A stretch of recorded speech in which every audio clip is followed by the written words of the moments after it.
to another video of the HTML and CSS web development course. So in the last video we created a table, like you can see here. We created we created some headers, some extra information, and we learned how to use a button with a one-click location. And till now we did a really good job. So, but now if you look at the page, it doesn't look really nice, does it? So we're gonna start with our first lines of CSS, and that is called Inline CSS.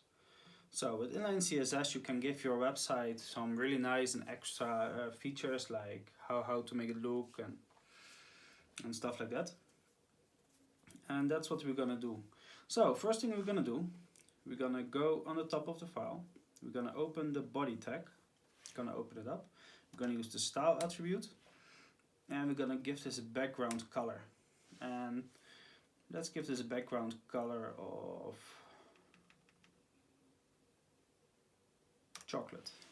We're gonna save this, go back to the website, we're gonna refresh it, and now the website has a really nice chocolate orangey color. This looks really nice. So what you can also do, let's say we want to have everything, all the text aligned inside the web page.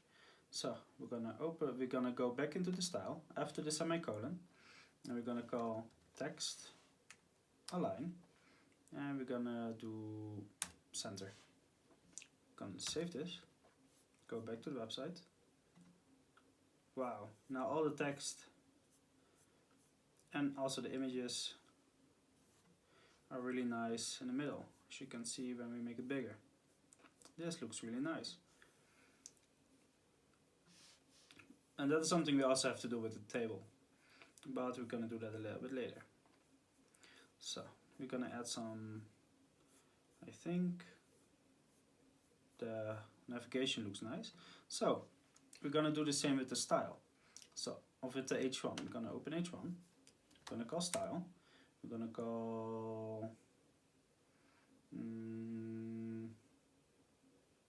color, and we're gonna give this a cornflower blue. Not sure how it looks. Let's see. Ooh, that's really hard to read. Okay, so we're gonna take this away again, and we're gonna give this just a blue violet maybe. Let's see what happens. That looks better. So we're gonna do the same for P as well. So in the paragraph we're gonna use style, color, and we're gonna give this the color of crimson. Save it, go back, refresh. It's not really that readable, but I think the color is okay. But what if, because now we have the text align centered, right? Everything is in the middle. But what if we want some of the stuff aligned differently, right? So we're gonna open up this H2, we're gonna call style, we're gonna call text align, and we're gonna give this a text align of right. Save it. Let's go back. So now this one is aligned right. And to explain this, when an attribute in HTML takes the properties of the attribute it's in, so in this case everything is inside the body, it always adopts the property that's inside the body. But that moment you give that one property its own style of its own property, the adoption is gone, and it's gonna use the last used property you give it. So in this case, text align right. So we're gonna do the same for this P as well. Style, text align, and we're gonna do it also right. Gonna save this. So as you can see now, this is a really nice align to the right. And the H3 we're gonna align to the left. So style, text align, and we're gonna do this left. Then we go after the semicolon, and we're gonna give this a color of dark blue. Gonna do the same with this P. We're gonna call style, gonna call text line, gonna call left. After the semicolon, we're gonna call color, and we're gonna call dark cyan. So we're gonna save this, we're gonna try this again. Coding is so amazingly cool. Yes, it is true. So this is really nice aligned to the other side. So if you can see now you can see it in the whole, everything is aligned a little bit differently. Of course, this is not the way how it should look, but this is just to make you familiar with the inline CSS. And later in the course, we're gonna make it better as well. We're gonna upgrade it. So for H4, we're gonna call style. And now I'm not happy with the font weight. So the font weight, that is like 100, 200, bold, italic. It's all a little bit like the oh yeah, it's like more like the fatness of the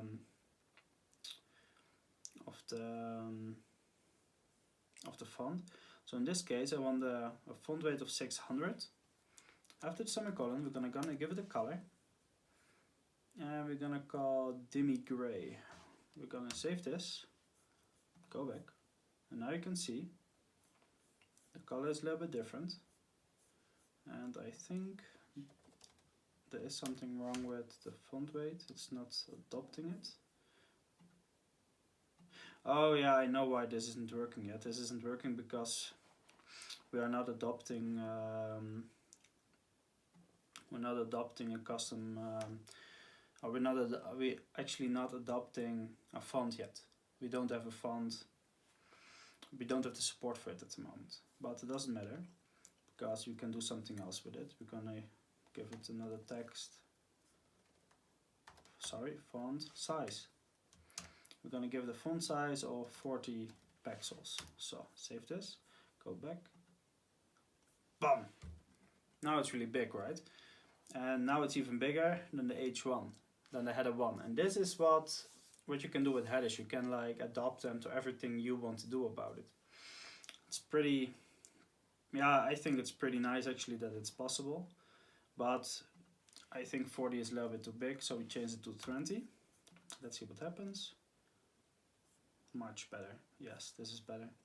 So we go to P. Gonna give it a style. We're gonna give it a style. And we're gonna call color. Of Dodger blue. Close it up with the semicolon. Yeah, this is starting to look nice. This looks really nice. So, what else can we do? So we're gonna call style, and let's see what we can do with this. Here we can give it a text decoration, box sizing. We can use margin and padding. We're gonna talk about that in the CSS part of in the CSS section. Not at this moment. Box shadow.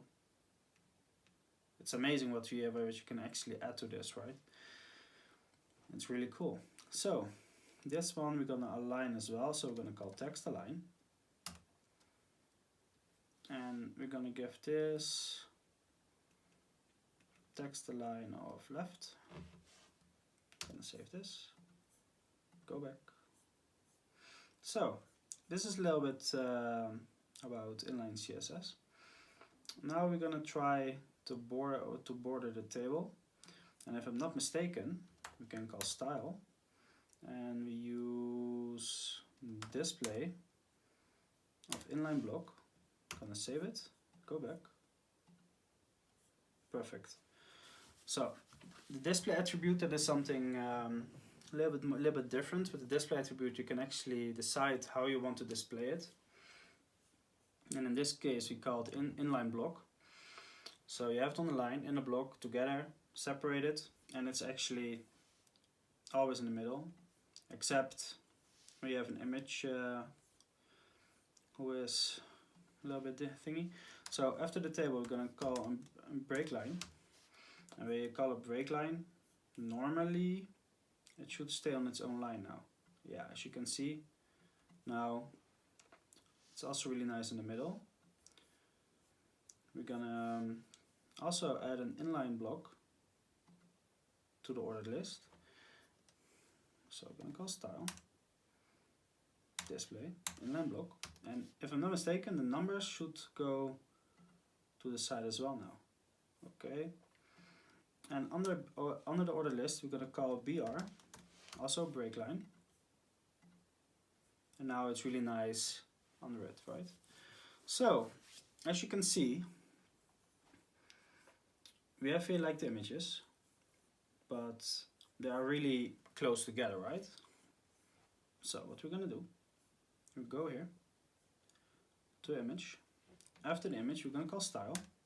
We're gonna call padding, and we're gonna call padding bottom, and we're gonna give this 20 px. Gonna save this, and we're gonna try it out if it works. And as you can see, it works. So as you can see here, between the first and second image, now there's a little bit of space there.